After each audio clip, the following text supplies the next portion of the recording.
Once you've come to an agreement with the seller and have negotiated all terms, you are officially under contract.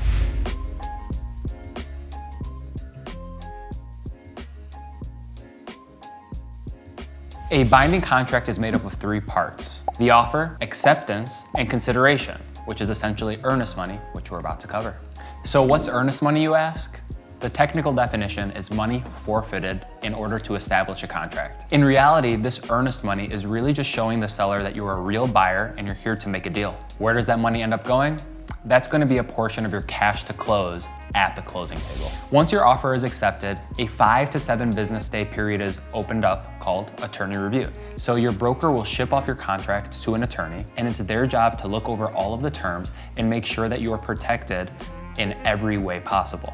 Your real estate broker should be able to refer you to at least 1, if not more, real estate attorneys. If they can't, go back up to episode 2 because you got the wrong real estate broker. Or just hire me. So during this attorney review process, there's also a portion set aside for home inspection. While your attorney is looking over the actual contractual documents, at the same time, your real estate broker and yourselves will visit the property with a home inspector to take a look at all of the physical property components. It's important to remember that even the cleanest home inspections will turn up a bunch of items. Home inspectors are literally paid to find problems with the houses that they're in. So don't be surprised when you get a really long report detailing all of these issues.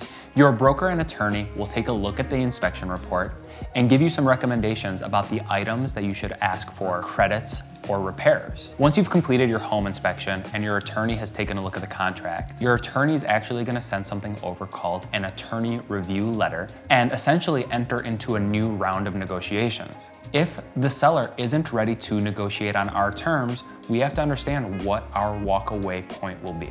So once the attorneys, the seller, and yourself agree to the new terms set forth in the attorney review period, be prepared for 3 weeks of awkward silence, we like to call it, where your lender is pushing you through the underwriting department and making sure that you can secure these funds. So at some point, your lender is going to reach out to everyone and say, congratulations, you're clear to close.